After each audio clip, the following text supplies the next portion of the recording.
the good ones, they want to be approached. They want to be, feel that, we want to invest in them. And then we have an incoming deal flow as well. And I think the most valuable, deal flow is the one that is curated either by the Founders Collective, the 50 people, or the things that we reach out to.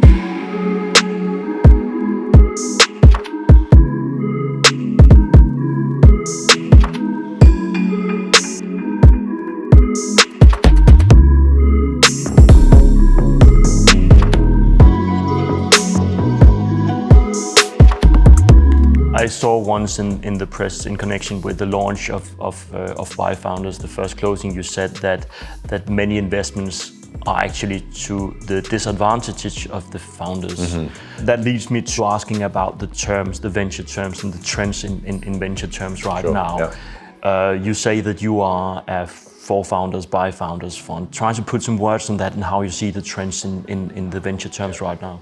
I think historically you've seen that there's been few funds investing in our stages, meaning that the few funds that were there were able to set terms that were not that favorable towards the founders. And they had to accept them because the alternative was not there. There are two things that's happened. More funds are coming around, so that creates competition for the best startups, and that creates competition on the terms. So if you have unfavorable terms toward a given, a startup, they will just say, okay, I'll go get money from these guys instead. So the competition itself, makes for like a more like, eye-to-eye relationship between the founder and the investors. So that's one thing. The other thing is that a lot of foreign VCs are now looking towards the Nordics. And the foreign VCs, they bring, again, a competitive mindset, and they compete with local funds for the same startups. So we see a much heated up, competitive space within the VC funds. And that in itself, creates much better terms for the founders. So I think the pendulum is swinging towards the founders now, that you want to present an, easy to understand, easy to work with set of terms. Meaning also that we also see now that at pre-seed and seed level, typically we don't do equity anymore. We do like convertible notes, very, very lean legal framework, because we don't want to bother the founders with a strong legal regime. We wanted to make it easy to invest, and terms that are easy to accomplish for the founders. So I think that is some of the stuff that is happening. So skewed terms, that are outdated, you're not competing anymore if you have that, and that's a major trend as well. So the good startups, they're actually choosing the investors and not the other way around. It used to be that the investors would go and pick the good startups, say, hey, we want to invest in you, and the startups say, oh, thank you. I think these days, the good startups come to you as an investor and say, we want you as an investor, and we say, oh, thank you. So I think, again, the pendulum is swinging towards, having a much more balanced relationship between investors and founders. What I'm trying to teach the startups that I'm working with is that don't only look at the money, don't only look at the terms, but also look at what are you getting from these guys, compared to what you said before. Looking at the know-how that the fund is bringing into this startup company. Can you try to put some words on what are you trying to put into of know-how into the companies that you're investing into? I think all startups are looking at, I would call, a money food chain. It starts with, the first money typically is friends, fools, and family. Then you have business angels and pre-seed environments. Then you have VC funds, early stage, and then you have later stage VC funds, and in the end, private equity and capital funds. So you're looking at like a food chain of money. And, at any stage, you would want, the money and the help that is valuable to that stage of your company.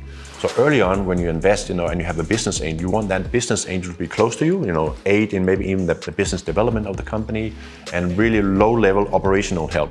Once you get to like seed level, people like us in Series A, you want introduction to other funds, to the next type of money. You want, board seats and advisory board seats. You want someone that can open doors in, say, like Silicon Valley, to other tech companies, to clients, to other VC funds. So I think at each level, that you get investment from, you take in the money and the competencies around the money that is aiding you as a company. So I think a key qualification of a startup today is, looking at this, again, the food chain of money, and say, what kind of, money do I need, and what kind of assistance do I need at those different layers? And we try to provide as a fund money, of course, that's always the fuel on the engine, and then all the network and the access that we can provide, and also the operational guidance. We have 50 people that have all done startups. So we know what it's like not to be able to pay your salaries in 14 days. So don't panic, no, do this and this and this. So there's a lot of steering that we can help do in a startup, with the people that we have behind the fund. I've always been a bit bemused about some of the venture funds looking historically on the venture scene in Denmark about, they go into an investment and they say, now you can't do this, you can't do that. We have veto on this. We want to decide this, we want to decide that. Yeah. Because the founders, it's their company, they know how to operate the company and they have their certain ideas. How do you look at that? Because you can ask positive or negative, or look positively or negatively on it. You want to control or you want to push the founders forward. How do you look at that? I think it really depends on the stage. While at pre-seed and seed level, there's so much that can go wrong. And the actual, the value add you can bring as a fund is not in the investment agreement. The investment agreement is a document that you do to kind of just make sure that, things don't go haywire. But in daily life, what you can do as a fund is much more, what you can actually do operationally, with introduction and network and all that kind of stuff. So I think once you get to Series A and B and C and onwards, of course the legal regime becomes tighter, and the control of the investment becomes tighter because it's much more money, it's a deeper investment, and there's much more at stake. So when we invest early stage, the legal regime has to be light. We want to invest light, and we want to just only do kind of veto rights, as you said, that are really, really, really necessary. We don't want to end up with an A4 page of doing 20 veto rights. It doesn't make sense, and it creates a mistrust between the founders and the investors to have such a long list. We don't trust you. It sends the message we don't trust you, and I think. And the actual insight that we get from the agreement versus being close to the company, it's much more being close to the company and make sure they don't get into a situation that we would want to utilize a veto right? So it's more like call us 24/7. Eye to eye, exactly. With the startup, not us as in there looking down on a startup that does the operation work. We're eye to eye, work with them closely, and that's the relationship we want to create. Interesting. Last question from my side. Then. How do you pick your investments, or rather, how do they pick you? Mm-hmm. Well, there's several sources of deal flow. So the 50 entrepreneurs behind the fund, they have a good deal flow. Most of them are angel investors on their own. So they provide the deal flow for us. They bring it forward, and we make decisions that we want to invest in that deal flow. We reach out to a lot of the interesting startups. Startups, they don't. The good ones. They want to be approached. They want to be, feel that, we want to invest in them. And then we have an incoming deal flow as well. And I think the most valuable, deal flow is the one that is curated either by the Founders Collective, the 50 people, or the things that we reach out to.